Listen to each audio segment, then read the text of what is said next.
Welcome to Pickaxe and Roll, everybody. Brought to you by our good friends over at Superbook Sports. I'm your host, Ryan Blackburn, at NBA Blackburn on Twitter, part of the Mile High Sports Podcast Network, and I am excited to discuss, well, never mind. Let's go a different direction with that. I am not excited to discuss what was a pretty abhorrent game from the Denver Nuggets. Final score 128-98 against the Minnesota Timberwolves. They rest a whole bunch of guys. They rest a whole bunch of players. And at this point, I think you just got to know that this team, they know what the final goal is, right? This team knows what the final goal is for this group. They want a championship. They don't need the wins in the regular season as much as most teams do. And given the overall look of the standings right now, I'm not surprised that Denver, they rested Nikola Jokic, Jamal Murray, Aaron Gordon, Kentavious Caldwell-Pope. This was always going to be the situation. This was always going to be what the Nuggets did. And those guys are dealing with actual injuries. This isn't a case where, except for Jamal, he's dealing with recovery in this case. But for the most part, these guys are just dealing with actual stuff. And I hope everybody recognizes that, yes, this is a load management situation, but are you really going to go out of your way to put Nikola Jokic at risk with a hamstring injury where it's a soft tissue injury? Those things are lethal if you re-aggravate them. There's lots of things going on with Aaron Gordon right now. There's lots of things going on with KCP, who just literally stepped on somebody's foot, rolled an ankle yesterday. And that's just kind of what happens in the grand scheme of things. So Denver, they got caught in a really tough situation from a rest standpoint.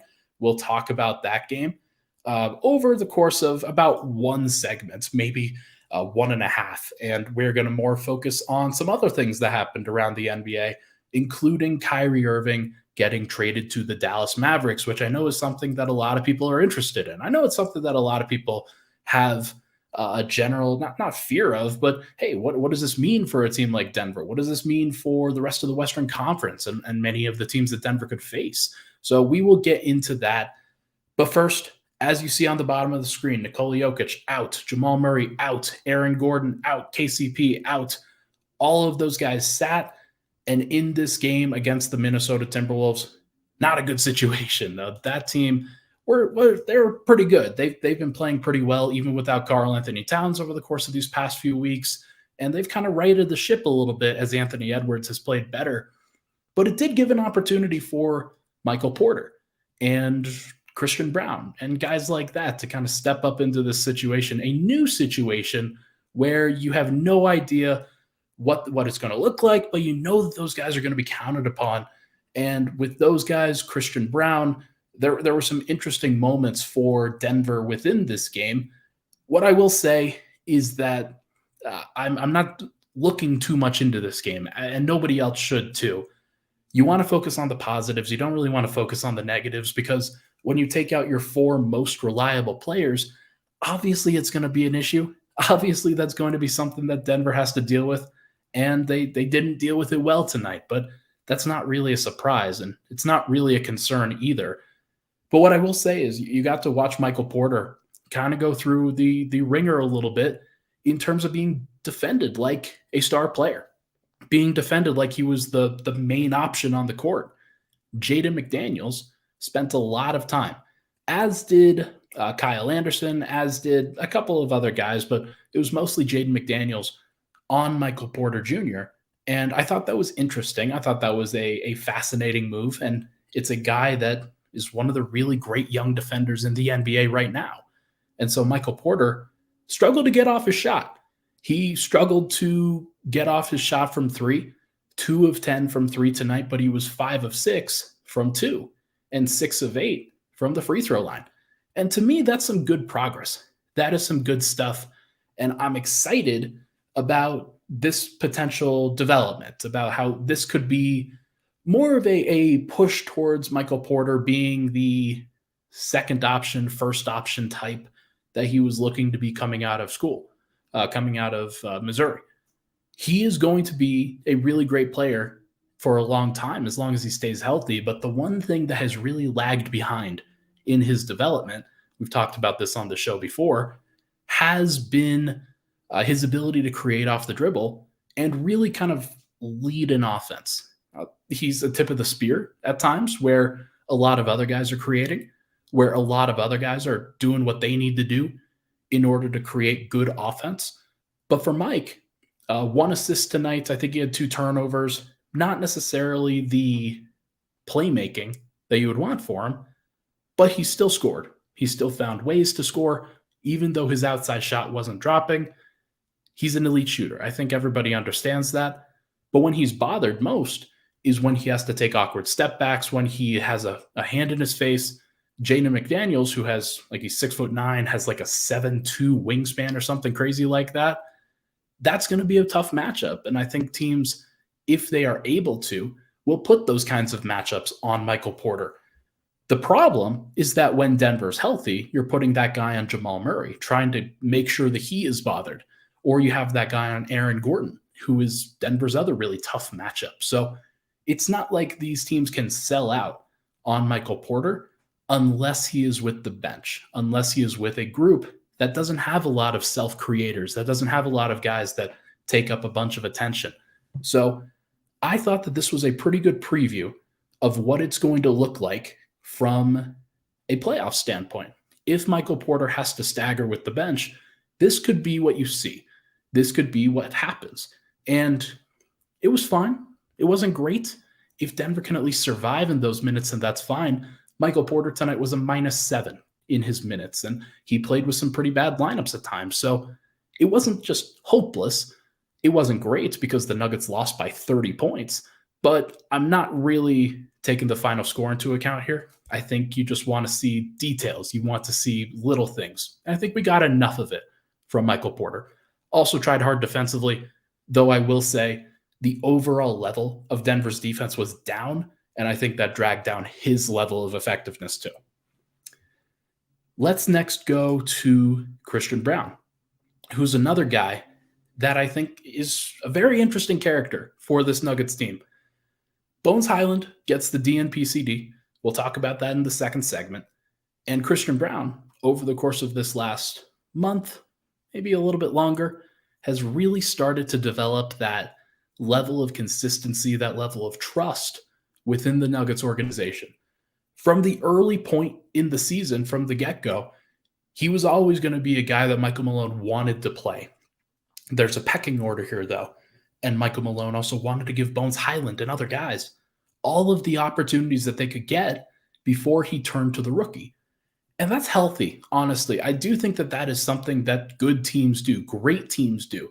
They force guys to earn it. You coach the young guys hard. You try to instill good habits, and then they turn into these really good hustle players, or at least most of the time. And a guy like Christian Braun, you can start to really count on because you know he's going to play hard. And Christian Braun said after last game on Saturday that that's what he likes to do. That's how he knows he's going to get on the court.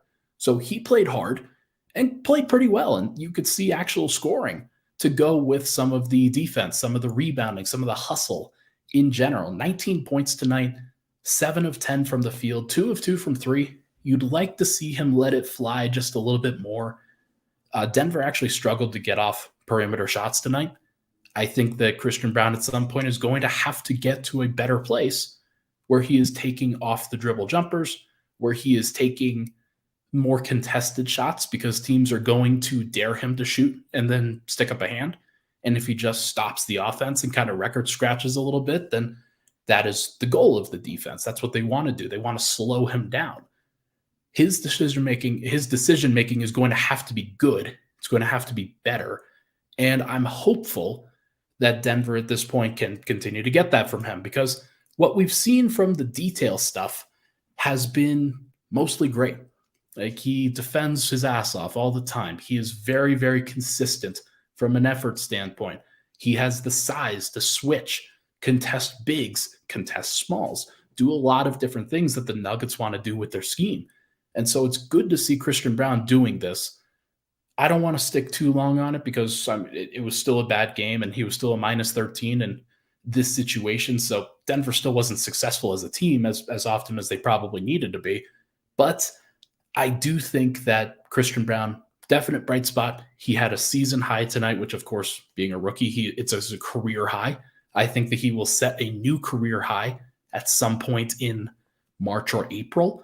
That would be my guess as he continues to play more, continues to gain more confidence.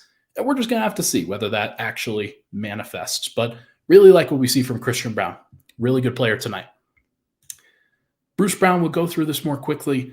16 points on 4 of 9, 7 of 8 from the free throw line.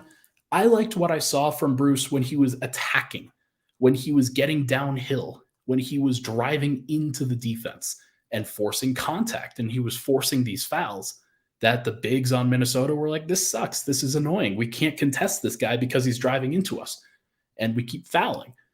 But that's what Bruce has to do. His floater, he hit one tonight. He airballed another. I think he missed another.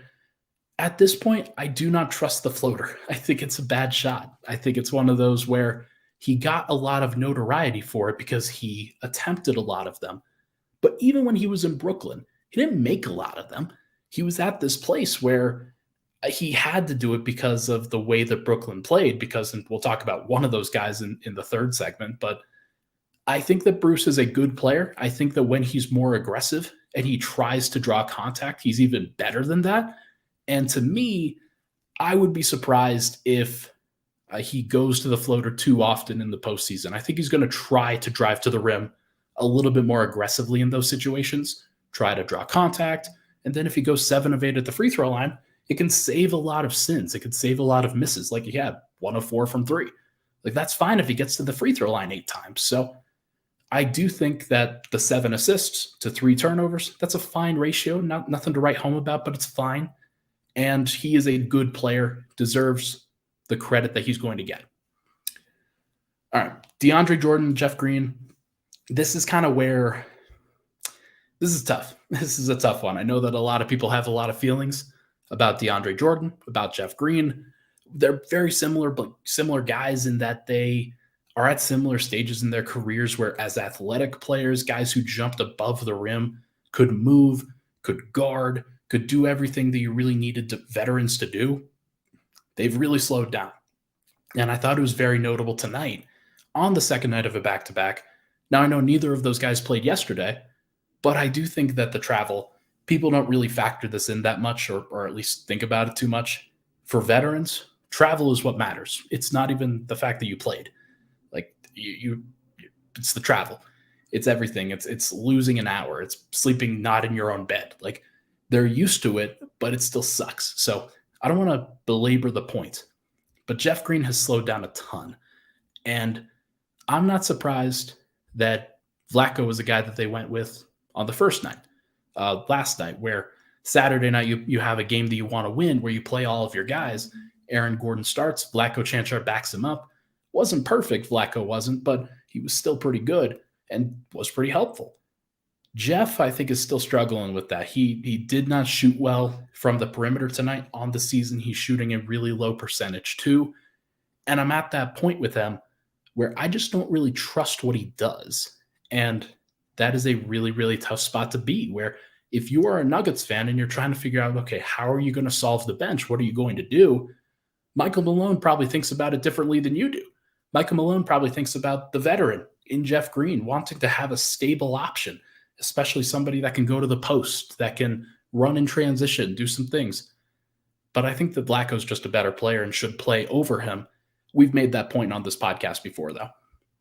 DeAndre Jordan, Zeke should just continue to play over him. There's no question about that based off of what we saw tonight. Like, he could not catch the ball. He struggled around the rim. He got blocked by Rudy Gobert on the first possession, and he could not contest at the rim either. So that was a problem. That was a definite issue. Vlatko and Zeke, I thought that, and I'm a little bit wordy here, they were a step slow. They were sagging off a little bit. It's not like either of those guys were great tonight either. There's a reason why Denver lost this game by 30. It wasn't just because they didn't have the stars. It's because they were at the place where they were where, oh my God, you just like, it feels hopeless at various points. And Denver tried at various points. And I think Vlatko was on the floor for a couple of those possessions. Zeke was on the floor for a few of those possessions. But in my mind, I did not like what I saw from either of them. It does not mean that they won't be better. I just have more belief in them rising to the occasion right now than I do Jeff or DeAndre. Like, that's just how it is. All right, tell you what, let's take a break. When we come back, we are going to go over the Bones Hyland DNP and some trade stuff that is circling around Denver and the NBA at large. But first, this podcast, as you know, it is brought to you by our good friends over at Superbook Sports. Superbook is doing a great thing for everybody right now. They are, oh gosh, where's my read? The final draft for championship is here, excuse me. And there is no better place to wager on the football title tilt than our good friends over at Superbook Sports. They are bringing Vegas style wagering to the palm of your hands. And now they will add, they have a special odds boost that you can check out at superbook.com. With 3 decades of odds making experience in Las Vegas, there's no better place to wager than Superbook Sports. Win some money as one lucky team wins the championship. Download the Superbook Sports app today. Visit superbook.com for terms and conditions. And you can probably call 1-800-522-4700. All right, let me drink a glass of water here real quick.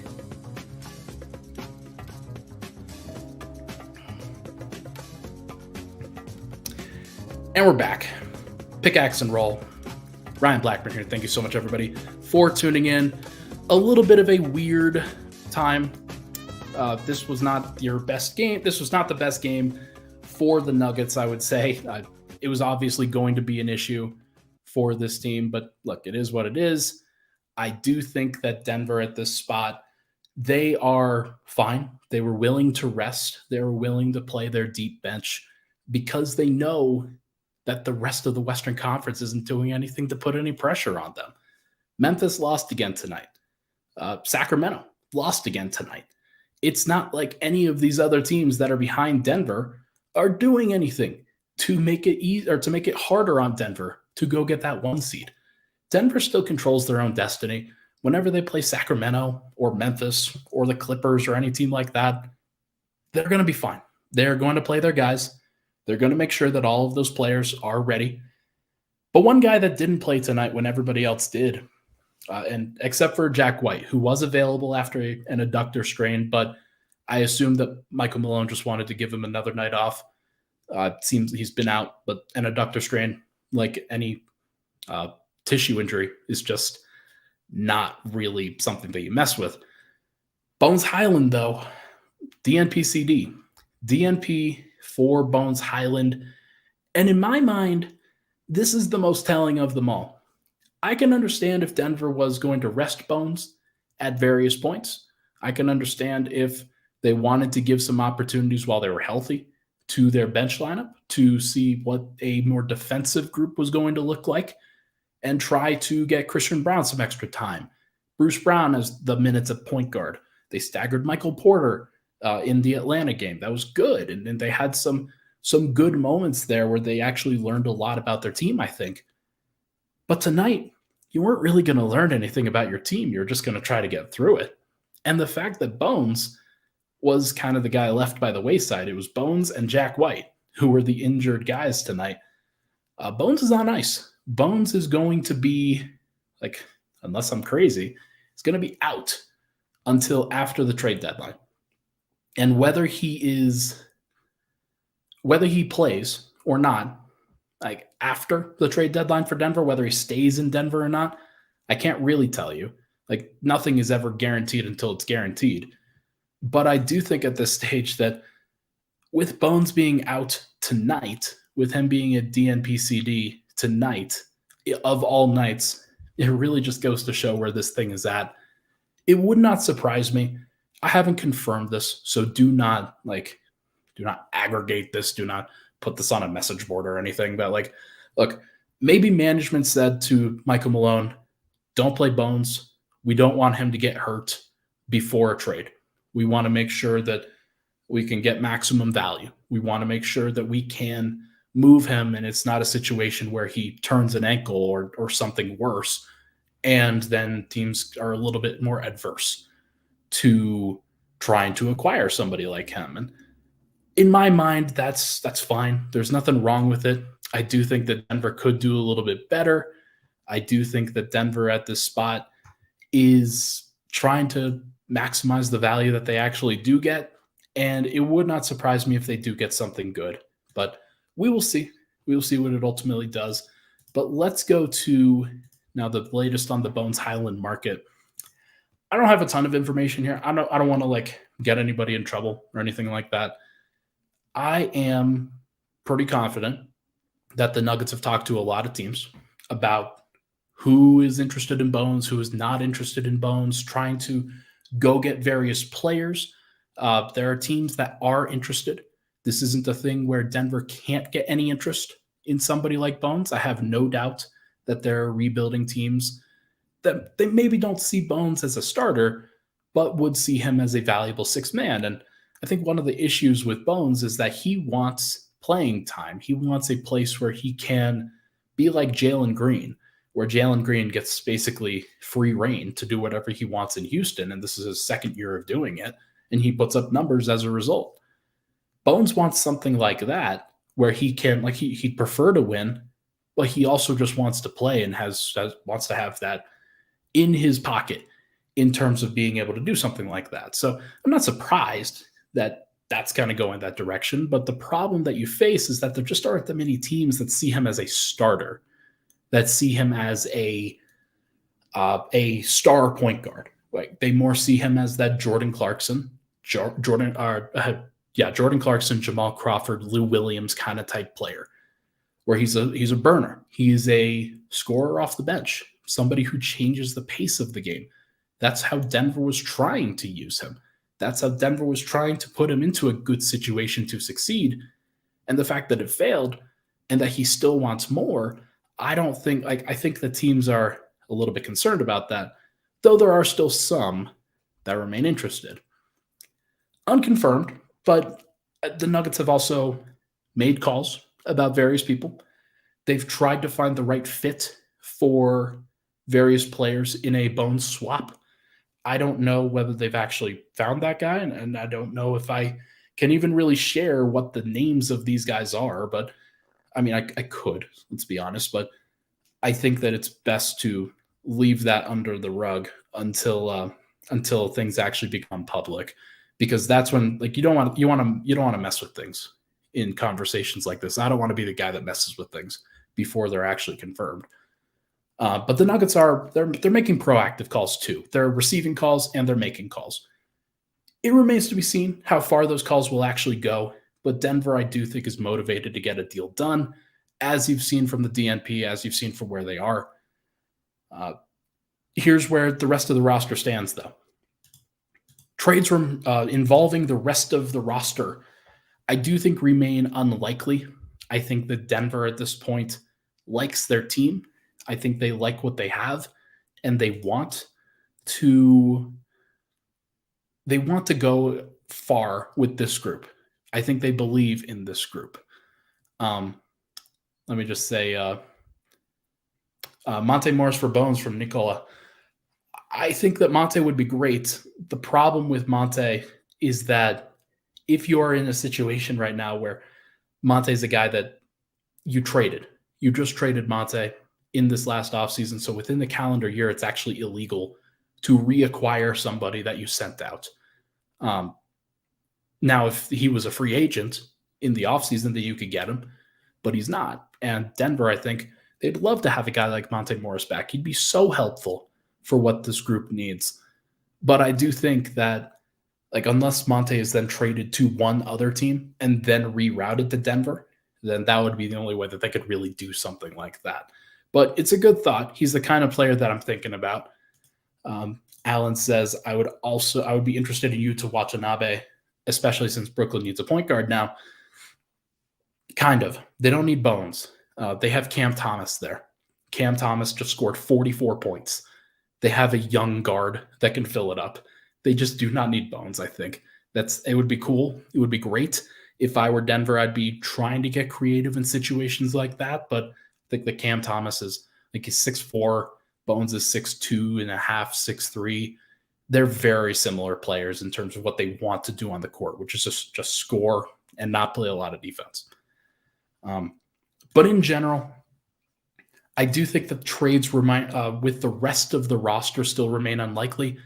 Even though Jeff hasn't been great, even though a guy like DeAndre hasn't been great, Vlatko's a little bit unproven, there's still a lot to think about with what Denver could actually get on the trade market. I think that they still need another big. That would be good. But I do think that Denver could use a reliable big man. They're interested in a big man for sure. That is something that they would want to get. But if they don't get it, I don't think it ends their title pursuit. I think they're still in the driver's seat in a lot of ways in the Western Conference. Is that like fair? The rest of the Western Conference is just not that good right now, but maybe a team makes a trade, and we'll talk about that in the third segment. Maybe a team makes a trade where they jump up above Denver. Maybe not in the standings, but in terms of actual trust level, in terms of the actual talent that they have. I don't think that that's going to happen, but I don't know. What if Kevin Durant goes to Phoenix? Don't you want another guy that you can have guard him other than just Aaron Gordon, Zeke Naji, Vlatko Chanchar, and Michael Porter? Like, you probably need somebody else. That would be something. So Denver could use one more player in their rotation. They could use somebody else who does a little bit of stuff. But I do think that on the flip side of that conversation, the ideal playoff rotation that they have, actually, before I get to that, let me answer this question. Astrid asks, is it possible that Denver will buy out Jeff and DJ? No, I think it's very, very unlikely. If they do add another backup center that is guaranteed going to play over DJ, then maybe he requests it. I don't think he's going to want to, though. I think he wants to invest in this group. I think he's taken a lot of time, a lot of effort, a lot of energy to be the veteran leader with this group. Maybe Jeff would feel a little bit differently, but I don't think it's going to come from the Nuggets to try to buy out somebody. I think that they just, and Rob says it below, I think that they do like them both for the locker room more than anything. They've been really, really good with that. But actually, let me get back to this. Still trying to figure this out. Apologies. Ideal playoff rotation at this stage involves the 6 guys that they do have. It involves Porter, involves Bruce Brown, and involves the other 4 guys that sat out tonight. Those guys are going to play a bunch. Let me do the math for you. There are 240 minutes in a playoff game. The ideal rotation for the Nuggets, as I wrote below, involves 35 plus minutes for each of those starters, except for probably Porter, who plays around 30, and let's say 25 for Bruce Brown. If you do that, 35 times 4 plus 30 plus 25, that's 195 minutes. So you're looking for another 45 minutes in your rotation on like a standard rotation in order to compete. And so some of those could go to Christian Brown. Some of them could go to Vlatko Chanchar or Jeff Green or Zeke Naji or somebody like that, maybe a replacement for Bones. Right now, if Denver has 45 minutes tied up for a 7th, 8th, and 9th man, it's probably about 20 for Bruce or for Christian Brown, probably about 15 for Vlatko, and about 10 for Zeke Naji. That to me sounds about right.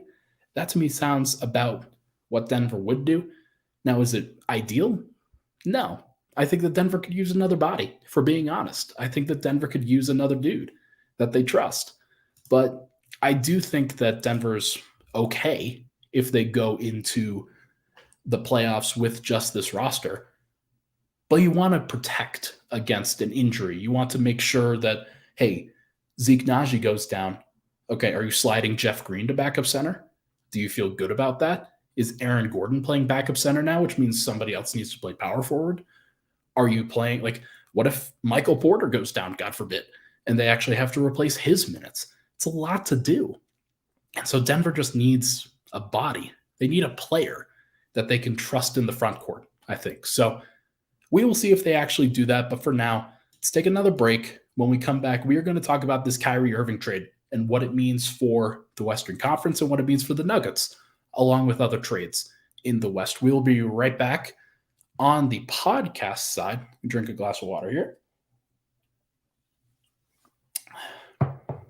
All right, we're back. Pickaxe and Roll, Ryan Blackburn here. Thank you so much, everybody, for tuning in. Final segment as we get into this Kyrie Irving trade. Kyrie Irving gets traded to the Dallas Mavericks for Spencer Dinwiddie, Dorian Finney-Smith, a first round pick, and I think there was 2 second round picks, if I'm not mistaken. There was some chatter on the timeline that maybe the Los Angeles Lakers offered both first round picks that they have, the 2027 and 2029, but the Joe Tsai would not sign off for that. If so, that's hilarious. Joe Tsai is the Brooklyn Nets owner, and he did not want to get Kyrie Irving to the place where he wanted to go, which was LA. If he was petty enough to not take that deal, that's hilarious. But what I will say is that Russell Westbrook, like, he's not going to help you as much as Dorian Finney-Smith and Spencer Dinwiddie. So that is definitely something to consider in that particular conversation. But let's talk about Dallas. Let's talk about Kyrie Irving now. Spencer Dinwiddie and Dorian Finney-Smith were both starters for the Mavericks, and I don't know who is going to be the starter now. But what I do know is they lost their biggest defender, or their best defender, and they lost their secondary creator around Luka.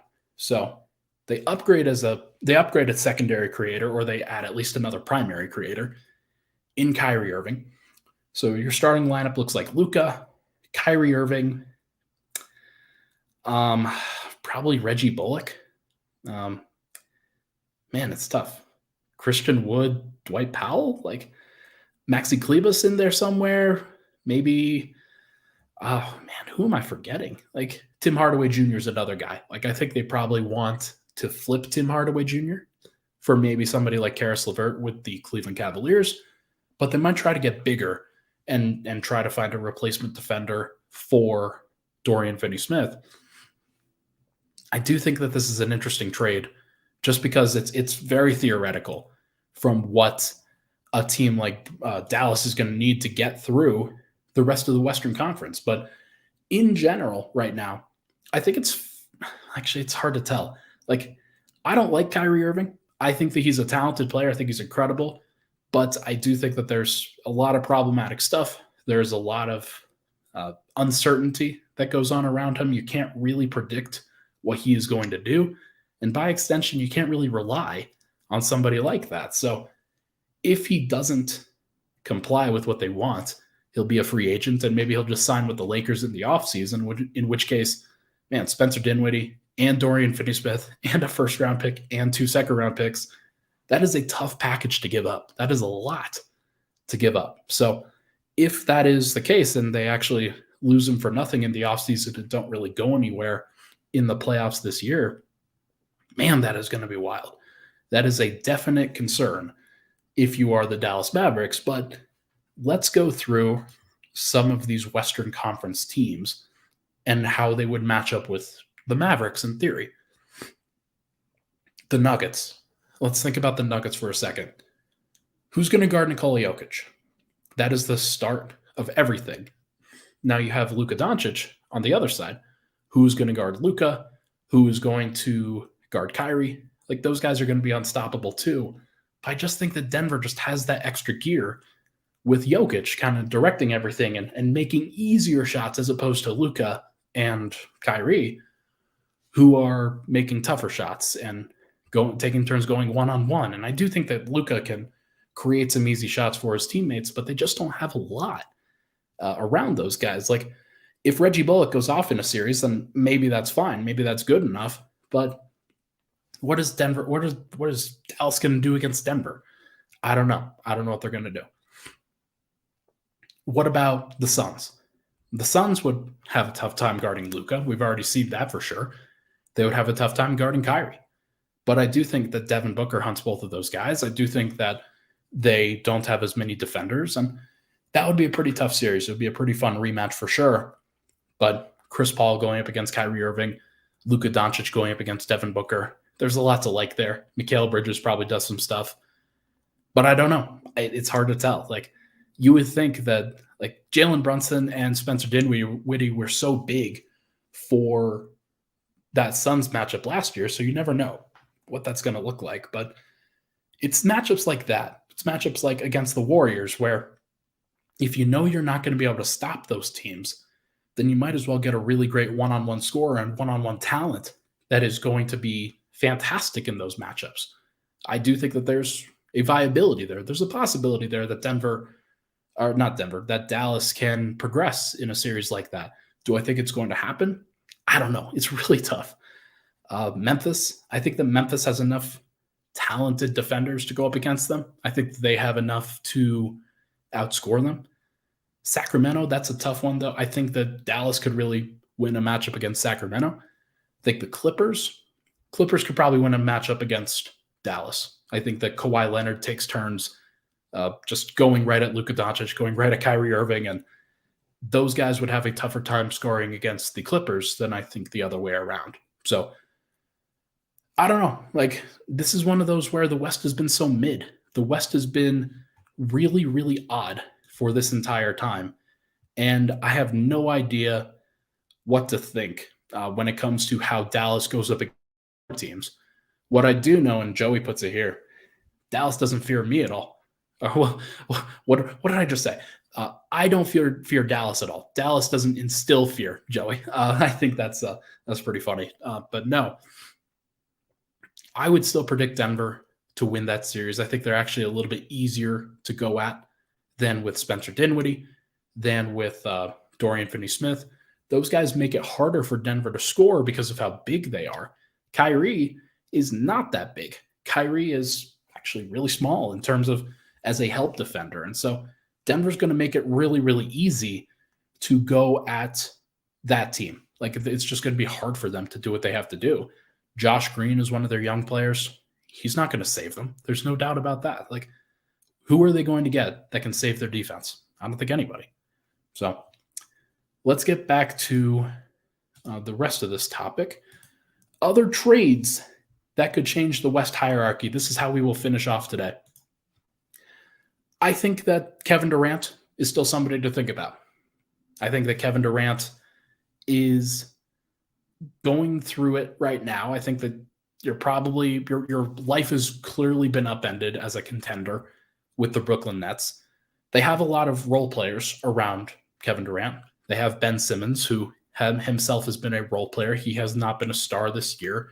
Maybe that changes, but I don't think it would. I don't see any reason why it would. But Kevin Durant, if he were to be traded to the Suns or to, I don't know if anybody else in the West can really do it, but if he were to be traded to the West, that would obviously change my tune. I would be very interested to see where Kevin Durant goes. It could be to Miami, it could be to Toronto, could still be to Boston, although I kind of doubt that given how Boston's done.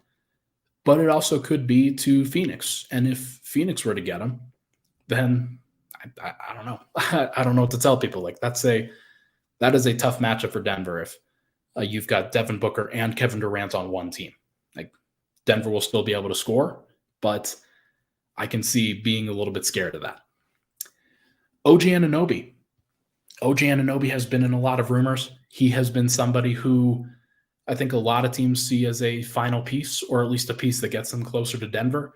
Memphis is one of those teams. I've talked about this before on podcasts, that if Memphis were to do the thing that Philly did, where they had PJ Tucker kind of be the main post defender against Jokic, and then they have Joel Embiid as the help defender, Denver could scheme around it, but I think you could see Memphis winning a game purely because OG Anunoby is that main guard or that main post defender, and a team like, or not a player like Jaren Jackson Jr. is the help defender behind him. And he's so good as a blocker, as a rim protector, that like that is going to be a tough matchup no matter what. Even if it's Steven Adams as the main guy who Denver's kind of going at, Jokic is kind of going at. So I don't think it's a thing that I'm worried about, but I do think that if OG Anunoby goes to a team like that and they don't have Dylan Brooks anymore, that could be a different thing.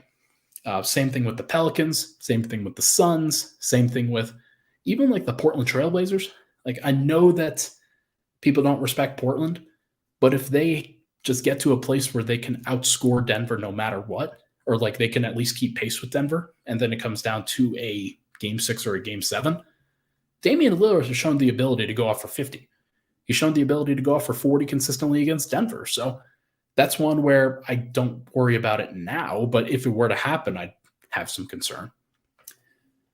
Fred VanVleet to the Clippers or to the Suns, somebody who could really upgrade their point guard group, somebody who could put them into a position where they do some good things, and maybe the Clippers are a little bit more functional against a team like Denver if they have Van Vliet. They have just another guy that you can trust. I have found that the Clippers are at their most dangerous, at least of these last couple of years, when Reggie Jackson is just hitting those pull-up threes. Those are killer because they're bad shots. He doesn't hit them often, but he could go 5 of 8 and really kind of change the defense, try to drag defenders out away from the rim, and then he's quick enough to get to the rim. Fred Van Vliet is kind of like that. He's a guy who could really help space the floor for a team like the Clippers. And again, like, I don't think that the Clippers can stop Denver. I don't think that Zubac is going to do it. I don't think that anybody on that roster can stop Murray, really. But I do think that they could find ways to keep pace. And I think Fred Van Vliet would be somebody who they could upgrade to and kind of do that. Bojan Bogdanovic, he's another weapon that if he goes somewhere in the West, I'd be watching out for that. And then some smaller names like Jordan Clarkson, Jared Vanderbilt, Malik Beasley, and Jakob Poeltl. Those are guys that if they filled in at the right spot, like maybe it's the Suns and they go get Jakob Poeltl and they have another guy that they can throw at Nikola Jokic along with DeAndre Ayton. I think that that would be interesting. I think that that would be something that I would be more concerned about as a Nuggets fan. But I still think that Denver is the clear-cut team. I still think that Denver is one of those teams that everybody else is looking up at right now. But Denver also isn't the team that teams are feared of. Like, there are no truly elite teams in the NBA. And I know that that can kind of offend Nuggets fans because Denver has the second best record in the league right now. But what I will say is that it's not a big deal. All you have to do is be the best at the end and reach a level at the end in which other teams cannot reach. Denver's capable of that. I think they've shown that to me based off of what they do defensively when they lock in. When they don't lock in, when they get to a bad place, it does not surprise me if they go, if they could lose a game here or there and it looks a little bit bad. But what I will say, if another team kind of steps up to the plate, if they put themselves into a situation where they can get a lot better between now and the playoffs, then that's a team that Denver will have to watch out for. Could be the Warriors, it could be the Suns, could be the Clippers, could be the Pelicans, could be the Grizzlies. I don't know who it is. But what I do know is that teams see a window and that they will be aggressive. Whether they actually find the right deal remains to be seen. But for now, that is going to be it for this particular episode of Pickaxe and Roll. And Astrid, I would also be disappointed if Denver did not make the Western Conference Finals. That would be pretty bad. It would be a bad look, especially if they do get the 1 seed and they get kind of an ideal break in getting home court and things like that. So it would be tough. But that is going to do it for this episode of Pickaxe and Roll. I know everybody, it's not great to see players rest. It's not great to see Jokic not play. Not great to see Jamal Murray not play, especially after he put up 41. But I think that Denver's in a good spot. Michael Malone was laughing on the sideline. Michael Malone's in a good spot too. He's not really frustrated about this one. Everybody's going to be okay. We will see what happens at the trade deadline, but I do appreciate all the love. I appreciate all the support. And for everybody, thank you so much. I'll talk to you guys next week.